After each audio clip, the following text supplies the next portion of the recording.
أعوذ بالله من الشيطان الرجيم بسم الله الرحمن الرحيم الحمد لله رب العالمين والصلاة والسلام على نبينا محمد وعلى آله وأصحابه أجمعين اللهم علمنا ما ينفعنا وانفعنا بما علمتنا وزدنا علما وألحقنا بعبادك الصالحين رب يسر ولا تعسر رب تمم بالخير السلام عليكم عزيز برادرlar mana Allohning fazli va inoyati bilan navbatdagi darsimizni davom ettiryapmiz.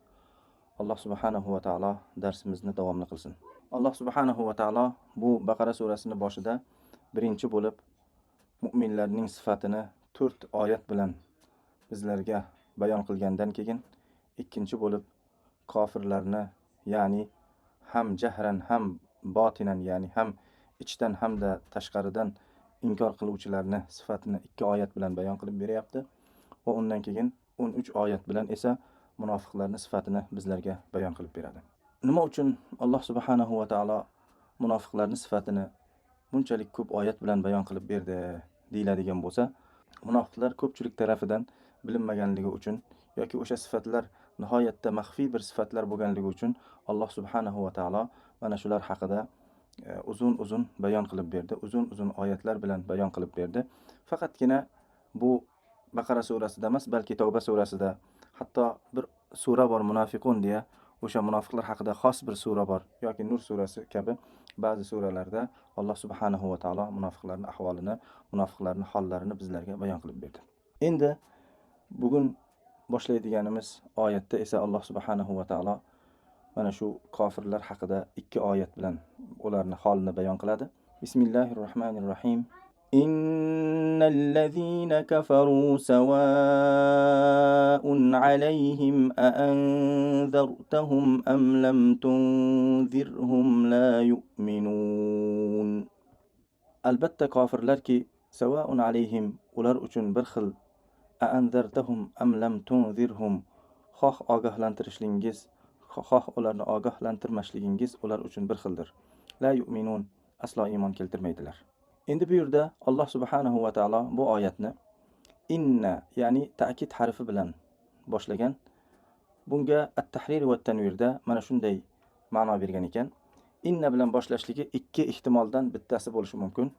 Birinchi ehtimol, kofirlar nihoyatda dunyo topishda va boshqa narsalarda nihoyatda aqlli ko'rinsa ham, lekin haqiqiy manfaatlari bo'lgan, uxroviy manfaatlari yoki haqiqiy diyorlari bo'lgan o'sha oxirat diyorini obod qilmaganligi uchun va o'sha manfaatdan, o'sha aqllari o'sha manfaatga yetmaganligi uchun mana shu ajablanarli holga e'tibor qaratishlik uchun inna bilan ochilgan, inna bilan Alloh subhanahu va taolo boshladi deydi. Ikkinchi ehtimol esa mana shu kofirlarga payg'ambar sollallohu alayhi va sallam shunchalik ko'p ularni da'vat qilardiki islomga va har doim umidi bordi. Ya'ni ularni o'sha aqllari bilan, o'shanday, ya'ni dunyo uchun ishlagan aqllari bilan mutlaqo bir kun iymon keltirishini o'ylardi. Ya'ni payg'ambar sollallohu alayhi va sallam va ashablari uchun ularning iymon keltirmasligi imkonsiz edi. Shuning uchun Alloh subhanahu va taolo innallazina kafaru, ya'ni xuddi bu yerda qarshi taraf inkor qilayotganday qilib boshladi. Innallazina kafaru, ba'zi kofirlar borki, siz ularni ogohlantirsangiz ham, ogohlantirmasangiz ham ular iymon keltirmaydilar deya mana shu ular haqidagi umidni, ya'ni iymon keltirishlik umidini mutlaqo bu yerda o'sha umidini kesdi. Allazina kafaru, albatta kofir bo'lganlar. Ya'ni bu yerda kafaru kalimasi asli val kufru bid-dammi ikhfa'un ni'mati. At-tahrir va at-tanvirda kufr kalimasi biron bir ne'matni yashirishlik ma'nosiga kelar ekan agar domma bilan o'qilsa. Va bil fathi, fatha bilan o'qilsa esa as-satru mutlaqan va huwa mushtaqqun min kafara idha satara. Va fatha bilan o'qilsaki mutlaq bir narsani yopishlik ma'nosiga kelar ekan va huwa mushtaqqun min kafara idha satara. Ya'ni kafara kalimasidan ishtiqoq qilingan, olingan. U ham bo'lsa satara, ya'ni bir narsani yopishlik ma'nosiga kelar ekan. Va davom etyapti. Qachonki ularning, ya'ni walamma kana inkarul xoliqi aw inkaru kamalihi, Allohni, ya'ni xoliqni yoki Allohning kamol sifatlarini inkor qilishlik, aw inkaru ma ja'at bihi rusuluhu, yoki payg'ambarlari olib kelgan narsani inkor qilishlik, darban min kufrani ni'matihi, Allohning ne'matidan biron bir ne'matni inkor qilishlikdan bir narsa bo'lganligi uchun utliqa alayhi ismul kufri, kufr kalimasi mana shu kofirlarga aytildi. Kafara kalimasi yuqorida aytganimizdek satara ma'nosi bo'lganligi uchun, masalan, ba'zilar kechasiga eski arablar kafara deyishgan ekan, chunki zulmati bilan hamma narsani o'rab qo'yganligi uchun. Va huwa fi shar'i inkaru ma dallat alayhi al-adillatul qati'atu. Ammo bu shariatda esa qat'iy dalillar dalolat qilgan narsani inkor qilishlikka aytilar ekan. Endi yuqorida bu kofirlar kimlar deyilganda, ba'zilar Makka mushriklari, ba'zilar yahudiylar deya bir nechta ehtimollarni aytib o'tgandan keyin Ibn Ashur aytayaptiki: "Va ayyamma kana fal ma'na 'inda al-jami'i anna fariqan khassan min al-kuffari la yurja imanuhum wa hum alladhina khatama Allahu ala qulubihim wa ala sam'ihim." Ya'ni bu kofirlar kimlar bo'lsa bo'lsin, ma'no shuki, butun olimlarni yoki butun mufassirlarni huzuridagi ma'no anna fariqan khassan min al-kuffari, kofirlardan shunday bir firqa borki, xos bo'lgan, la yurja imanuhum, ularning iymonlari aslo umid qilinmaydi, va humul ladina khatamallohu ala qulubihim, mana shu kofirlarki Alloh subhanahu va taolo ularning qalblarini muhrlab qo'ygan, va ala sam'ihim, va quloqlarini ham muhrlab qo'ygan. Va ruya zalika, va mana shu rivoyat qilinadi an ibn Abbas radhiyallohu anhudan, val maqsud min zalika, mana shundan maqsud anna adama ihtidaihim bil Qur'ani, ya'ni Qur'on bilan hidoyat topmasliklari ularning kana li adami qobiliyatihim, ularning mana shu aslida qabul qilishlik sifati bo'lmasligidandir. La li naqsin fi dalalatil Qur'an, Qur'oni Karimning dalolatidagi nuqsondan emas. Tafsirul Bag'aviyda esa val kufru ala arba'ati anha'in, ya'ni kufr 4 xil bo'lar ekan. Kufru inkarin, inkor qilishlik kufri, va kufru juhudin, bu ham bo'lsa bir ma'noda inkor qilishlik kufri, va kufru inadin, va qaysarlik bilan kofir bo'lishlik, va kufru nifaqin, va nifoq, ya'ni munofiqlik kufri. Hammasini inshaalloh bir ozdan ochiqlab beradi. Fa kufrul inkari alla ya'rifalloha aslan va la ya'tarifa bihi, ya'ni Allohni tanimaslik va Allohni e'tirof qilmaslik. Va kufrul juhudi, va kufrul juhud esa huwa ay ya'rifalloha ta'ala biqalbihi va la yuqirra bilisanihi ka kufri iblis, ya'ni Allohni qalbi bilan bilishlik va tili bilan aytmaslik. Ka kufri iblis, iblisning kofir bo'lganligi kabi, va kufrul yahud, va yahudlarning kufr keltirganligi kabi. Qala Allohu ta'ala falamma ja'ahum ma arafu kafaru bih. Qachonki ular bilgan narsa ularga kelganda, ya'ni payg'ambar sollallohu alayhi vasallam, kafaru bih, va uni inkor qildilar. Va kufrul inad, va uchinchisi inod, ya'ni qaysarlik kufri esa huwa ay ya'rifalloha biqalbihi va ya'tarifa bilisanihi va la yadinu bihi ka kufri Abi Talib. Alloh subhanahu va taoloni taniydi, biqalbihi, qalbi bilan, va ya'tarifa bilisanihi, va tili bilan ham aytadi, va la yadinu bihi, va lekin Allohning dinini qabul qilmaydi. Ka kufri Abi Talib, Abu Talibning kofir bo'lganligi kabi, haythu yaqul va laqad alimtu bi anna dina Muhammadin, bilamanki Muhammad sallallohu alayhi vasallamning dini min khayri adyanil bariyati dinan, ya'ni din jihatidan butun maxluqotning yoki butun insoniyatning eng xayrli dini bo'lganligini bilaman deya e'tirof qildi, lekin o'zi bu Allohning diniga kirmadi. Demakki, kufrni bu yerda 4 xil ma'noda aytgan ekan. Endi va amma kufrun nifoq, ammo nifoq kufriga keladigan bo'lsak, fa huwa ay yuqirra bil lisani va la ya'taqida bil qalbi, ya'ni tili bilan iqror qilib, qalbi bilan e'tiqod qilmagan kishiga bu kufr nifoq deyilar ekan. Xulosatul kalom, shunday bir firqa bor ekanki kofirlardan, ular uchun ogohlantirishlik yoki ogohlantirmaslik ular uchun bir xil ekan, aslo iymon keltirmaydi ekanlar.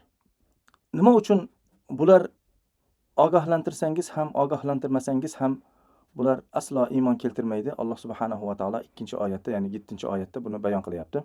Xotamallohu ala qulubihim va ala sam'ihim va ala absarihim g'ishawah va lahum azabun azim.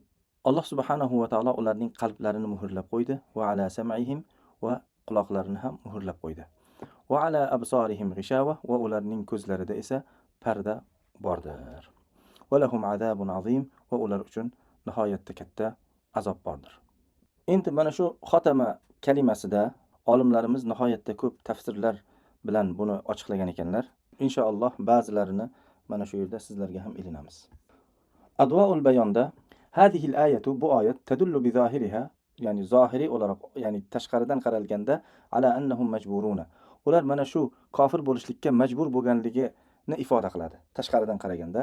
Li anna man khutima ala qalbihi va ju'ilat al-ghishawatu ala basarihi sulibat minhu al-qudratu ala al-iman. Chunki qalbi xatam qilingan, muhrlangan va ko'ziga parda qo'yilgan kishi iymon keltirishlikka qodir bo'lmaydi.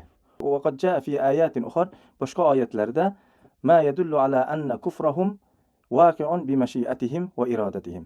Aslida bunday emas. Aslida mana shu boshqa oyatlar ham ifoda qilganday, ularning kofirligi, ularning inkor qilishligi, ularning xohishi bilan bo'lganligi ifoda qilinadi. Qavlihi ta'ala fastahabbul ama alal huda. Alloh subhanahu va taolo ularga hidoyat yo'lini ko'rsatgandan keyin ular ko'rlik yo'lini hidoyat yo'liga tanladilar. Alloh taoloning mana shu so'zda o'tganidek, ulaikallazina ishtarawud dalalata bil huda wal azaba bil maghfirah. Mana shu insonlarki zalolatni hidoyatni yeriga olishgan, wal azaba bil maghfirah va mag'firat, Allohning mag'firatini emasda, balki Allohning azobini tanlashgan.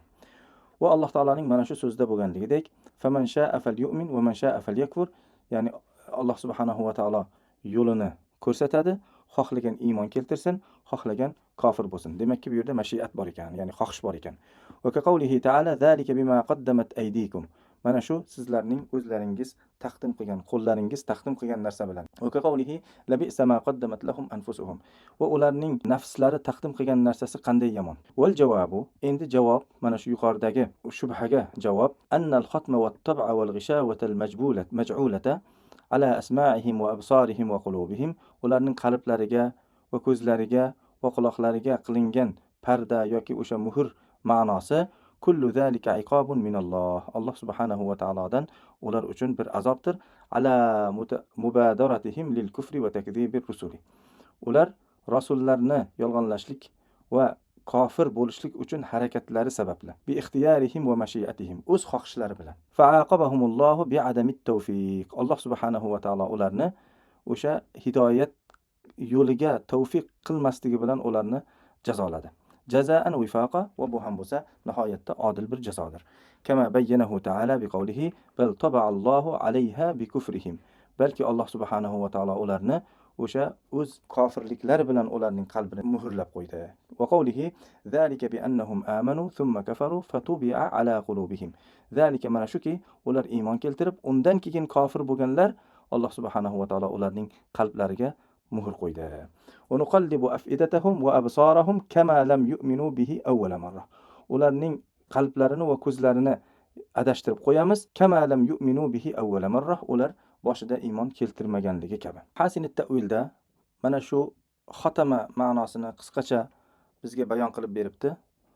Abu Suud va isnadu ihdathi tilka al-halati fi qulubihim ila Alloh. Mana shu muhrlashlik ma'nosi, ularning qalbini muhrlashlik ma'nosi Allohga isnod qilinishligining sababi li isnadi jami'il hawadith indana min haythu al-khalqi ilayhi subhanahu.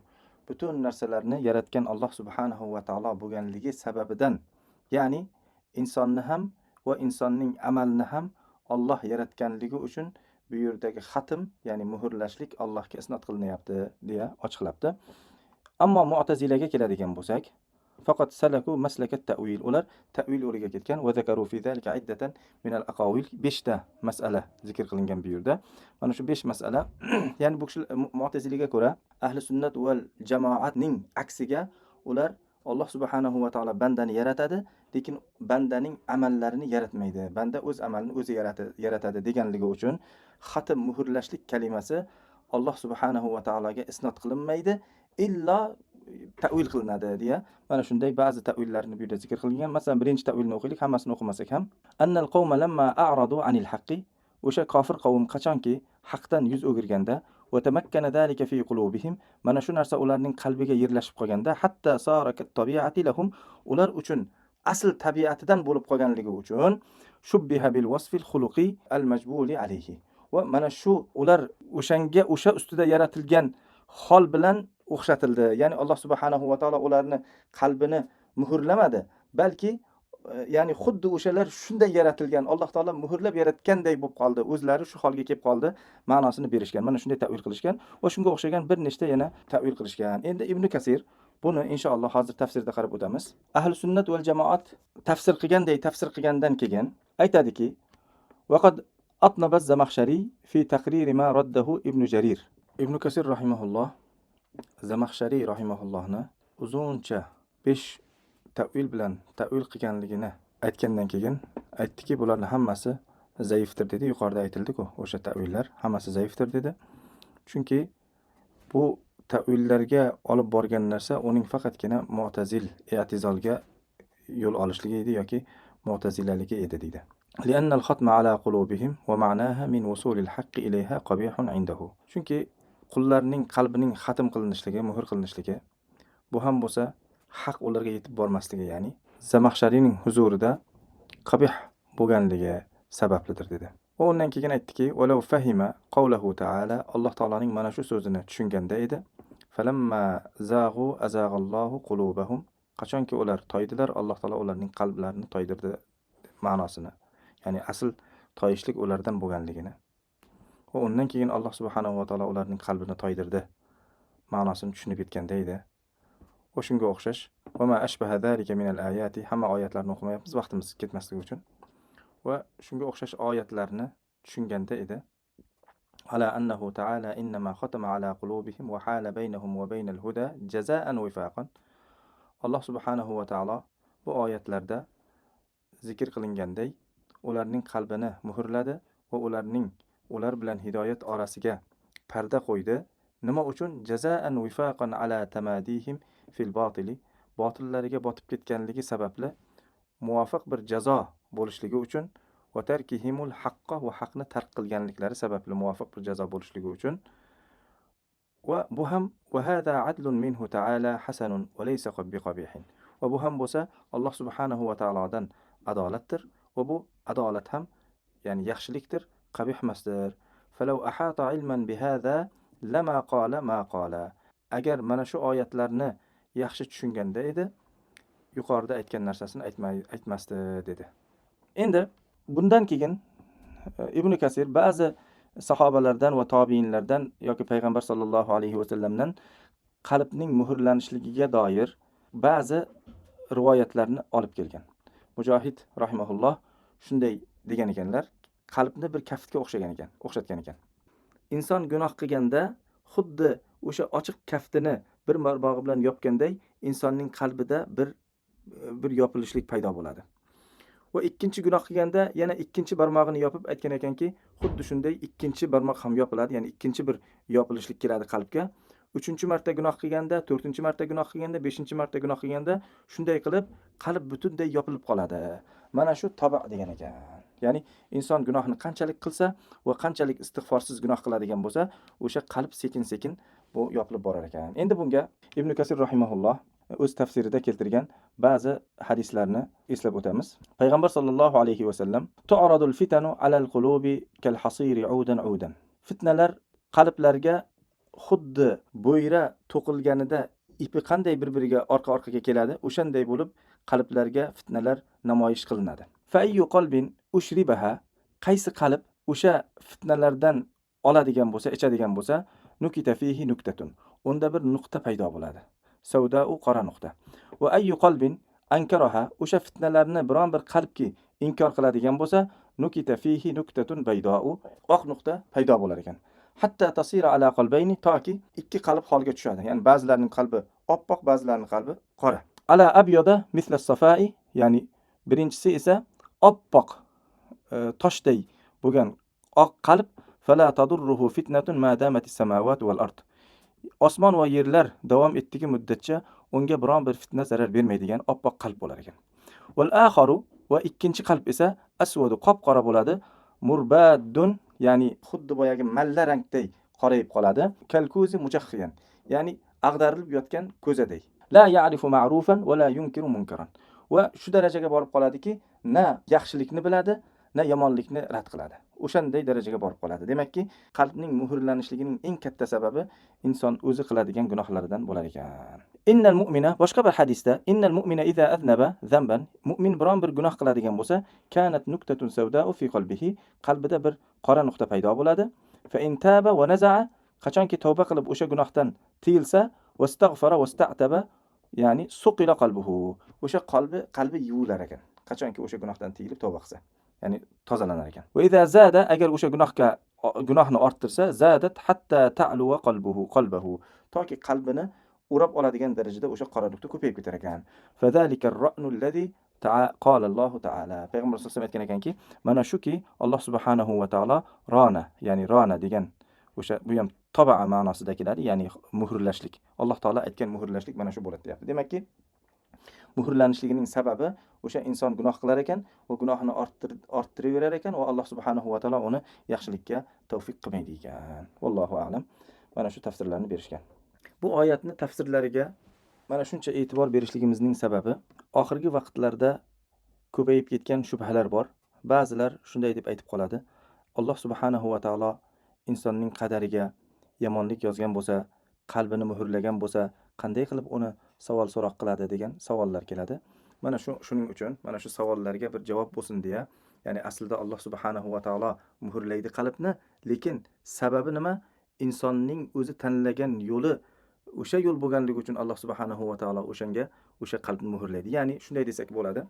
Endi bunga shunday bir misol bersak, balki to'g'ri kelar. Tamsilda xato yo'q deydi. Shuning uchun bir kishini 1 gektar yeri bo'lsa, o'sha 1 gektar yerini bir tarafi umuman hosil bermasa, qanchalik suv, qanchalik nima bersa bersin, u yer nima narsa sarf qilsa qilsin, o'sha yer hosil bermaydigan bo'lsa, bir tarafi esa nihoyatda hosildor bo'lsa, undan keyin o'sha yerning egasi hosil beradigan yerga e'tibor berib, hosil bermaydigan yerni tark qilib qo'ysa, aql bilan ish qilgan bo'ladimi? Ya'ni to'g'ri ish qilgan bo'ladimi? Yoki hosil bermaydigan tarafga hosil bermasligini bila-bila o'shani ustida qattiq ishlasa va natijada hosil bermasa, o'sha odammi to'g'ri ish qilgan bo'ladi? Ya'ni bu balki bir misol to'g'ri kelmasdir bu yerdagi, lekin misol olarak aytyapman. Ya'ni Alloh subhanahu va taolaning ba'zi bandalari xuddi hosil bermaydigan yerdek umuman yaxshilikni qabul qilmaydi va aslo mana shu yo'lda yurmaydi, Allohning yo'lida.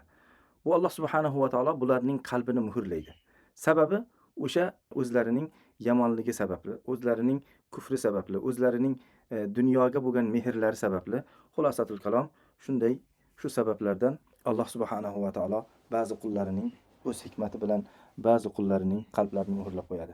Shuning uchun Alloh subhanahu va taoloning butun qilgan fe'llari yo hikmatdir, yo adolatdir, yo marhamatdir. Bunday qilib bir kishini butun maqsadi dunyo topishlik bo'lsa, butun maqsadi dunyoda yaxshi yashash bo'lsa, va shu dunyo muhabbati uning qalbida joylashib, boshqa biron narsani muhabbati uning qalbiga kirib qolmaydigan bo'lsa, va maqsadi o'sha bo'ladigan bo'lsa, o'sha maqsadga qarab yo'llab qo'yishlik unga zulm bo'ladimi?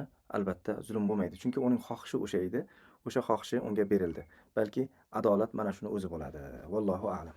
Endi 8-oyatga keladigan bo'lsak, ومن الناس من يقول آمنا بالله وباليوم الآخر وما هم بمؤمنين يخادعون الله والذين آمنوا وما يخدعون إلا أنفسهم وما يشعرون في قلوبهم مرض فزادهم الله مرضا ولهم عذاب أليم بما كانوا يكذبون وإذا قيل لهم لا تفسدوا في الأرض قالوا إنما نحن مصلحون ألا إنهم هم المفسدون ولكن لا يشعرون.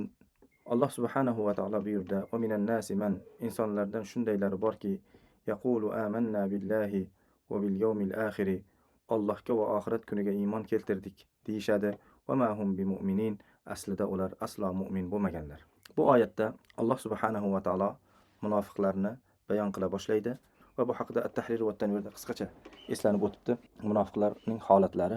Ibn Ashur yuqoridagi o'sha minan nasidan maqsad nima, kimlar, o'shani ochiqlab o'tgandan keyin aytayaptiki: "Va iza alimta anna qawluhu minan nasi mu'dhinun bi anna al-mutahadditha anhum satusaqu fi sha'nihim qissatun madmumatun va halatun shani'atun", ya'ni va mana shuni bilganingdan keyin o'sha yuqorida yoki o'zlari haqida bahs qilinadigan kishilar shunchalik yomon qissalari, shunchalik jirkanch holatlari borki, mana shu yomon sifatlari sababli mutakallim mana shularni eslab, ya'ni ochiqcha mana shular deyishlikka uyaladigan darajada sifatlari aytilib o'tiladi. Bu ham bo'lsa nimadir? Mana shu yerda aytayaptiki: "Fa innal xuttata allati tadarrabu fiha tajma'u madamma kathiratan", ya'ni ular tutgan yo'llari juda ko'p yomonliklarni o'z ichida jamlaydi. Idin nifaqu, chunki bu yerdagi munofiqlik, yajma'ul kadiba, birinchi yolg'on bor ichida, val jubna, qo'rqoqlik bor, val makidata hiyla bor, va afanar ra'yi va ahmoqlik bor, val balah va bu ham bir tur ahmoqlik bo'ladi.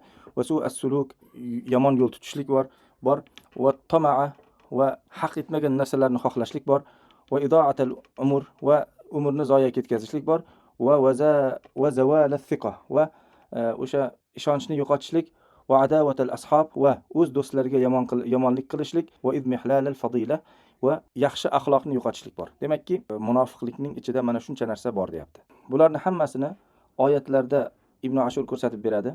Vaqad ashara qawluhu ta'ala va ma hum bimu'minin. Ular iymon keltirmagan so'zi bilan Alloh subhanahu va taolo ularning yolg'oniga ishorat qilyapti. Chunki iymon keltirdik dedi, aslida iymon keltirmagan. Bu yerda yolg'on bor. Va qawluhu yukhadi'una ila al-makidati. Ya'ni aldaydilar so'zi esa bu ularning hiylalariga val jubn va qo'rqoqlikka. Chunki nima uchun aldaydi bir kishi? O'zining qalbidagi narsani bayon qila olmaydi, sababi nihoyatda qo'rqib bo'lganligi uchun.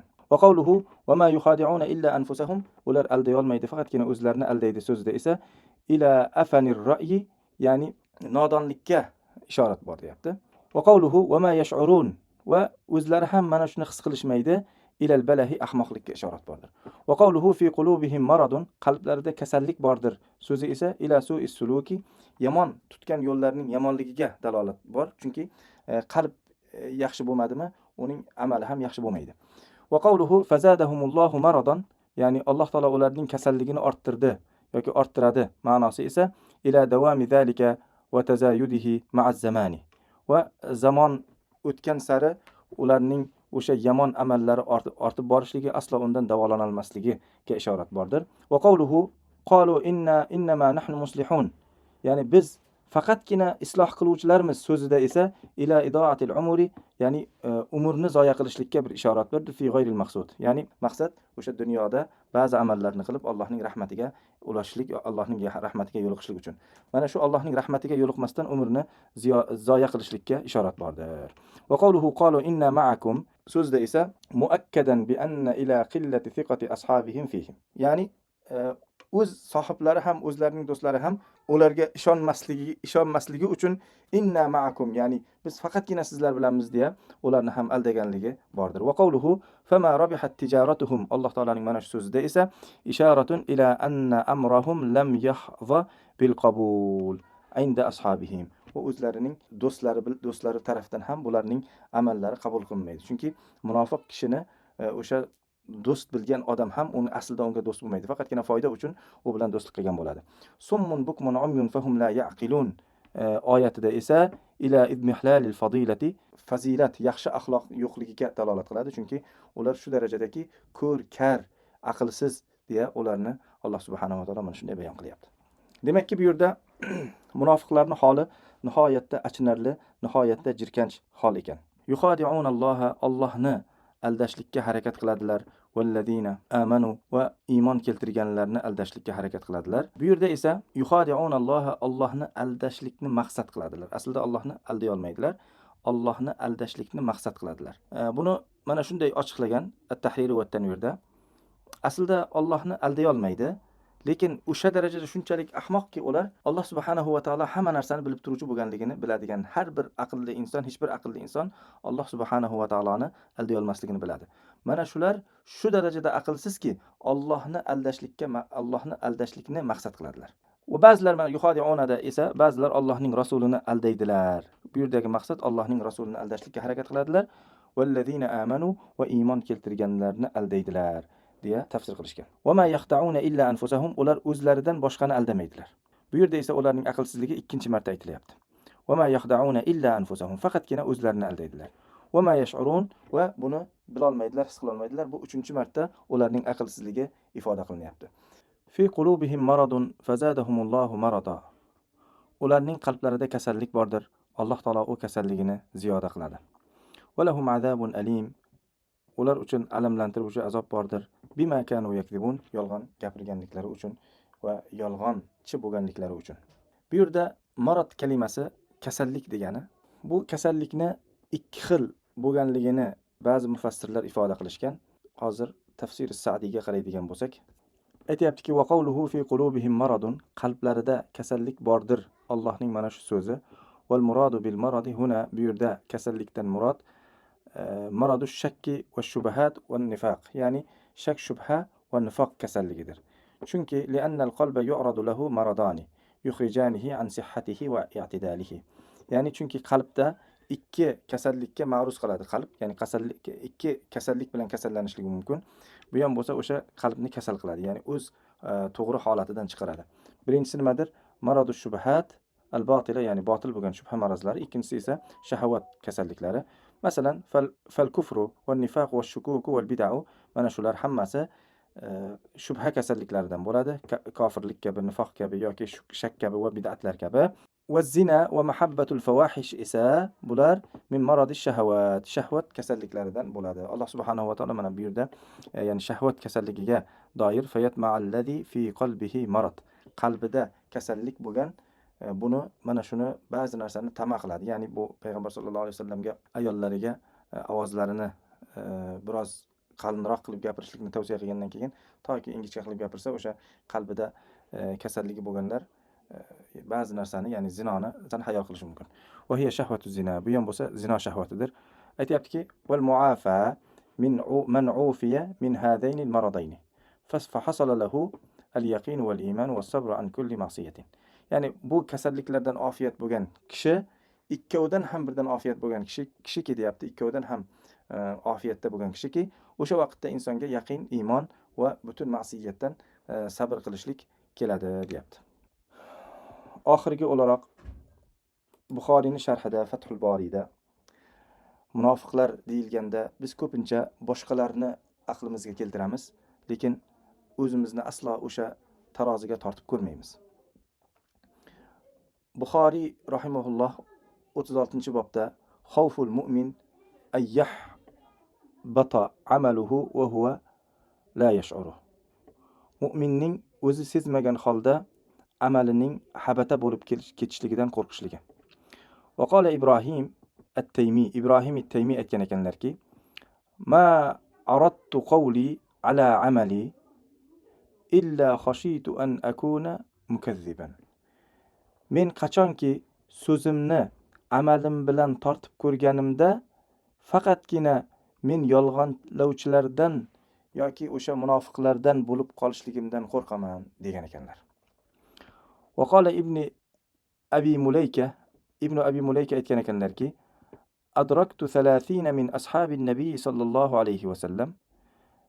Payg'ambar sallallohu alayhi va sallamning ashablaridan 30 tasini ko'rdim. Kulluhum yakhafun nifaqa ala nafsihi. Har biri o'z nafsi, ya'ni o'zining munofiq bo'lishligidan qo'rqardi, ya'ni munofiqlardan bo'lib qolishligidan qo'rqardi. Ma minhum ahadun yaqulu, hech biri aytmasdiki, innahu ala imani Jibril, ya'ni unda yoki Mikoil yoki Jabroil alayhisolamning iymoni borligini aytmasdi. Hammasi o'sha munofiqlikdan qo'rqardi. Va yuzkaru anil Hasandan Al-Basriydan rivoyat qilinadi yoki zikr qilinadi. Aytgan ekanlarki, ma khafahu illa mu'minun. Ya'ni munofiqlikdan faqatgina mu'min qo'rqadi. Ya'ni mu'min kishi har doim o'zining munofiq bo'lib qolishligidan qo'rqadi. Wala aminahu, ya'ni iymondan omonda bo'lmaydi, ya'ni munofiqlikdan omonda bo'lmaydi illa munofiq. Faqatgina munofiq o'zini mu'min deb o'ylaydi ekan. Shuning uchun biz mana shu oyatlarni qanchalik o'sha Madinadagi yoki biz hayol qilgan munofiqlar haqida tushganligini shuni o'ylasak ham o'zimizni ham doim mana shu taroziga tortib turishligimiz kerak bo'ladi. Chunki o'sha Baqara surasidagi birinchi 4 oyatini hudal lil muttaqin allazina yu'minuna bil g'aybi va yuqimuna solata va mimma razaqnahum yunfiqun oyatlarini va undan keyingi oyatlarni bir o'qiylikda, o'shalarni ma'nosini o'rganaylikda, undan keyin munofiqlarni oyatlarini bir o'qiylikda biz o'zimizni ham bir taroziga tortib ko'rishimiz kerak bo'ladi. O'sha vaqtda o'zimiz ajabo amallarimiz bilan munofiqlargami yaqinlashyapmiz yoki mu'minlargami yaqinlashyapmiz? Masalan, boshqa oyatlarda namozga turganlarida tambal turadilar deydi. Ya'ni biz o'sha namozga turayotgan holimiz munofiqlarni namozga turayotgan holiga o'xshaydimi yoki mu'minlarni namozga turayotgan holiga o'xshaydimi? Shularni, ya'ni Alloh subhanahu va taolo Qur'oni Karimda mu'minlar haqida tushirgan oyatlari bor va munofiqlar haqida tushirgan oyatlari bor. Mana shularni yaxshi o'qib ko'rib, ajaba biz qaysisiga yaqinroqmiz? Doim mana shuni o'zimiz tortib, o'lchab ko'rishligimiz kerak bo'ladi. Allohu a'lam. Alloh subhanahu va taolo darsimizni davomli qilsin. Va Alloh subhanahu va taolo mana shu o'qigan, bilgan, o'rgangan narsalarimizga amal qilishlikni o'zi Allohning o'zi nasib qilsin. Va axiru da'vana alhamdulillahi robbil alamin.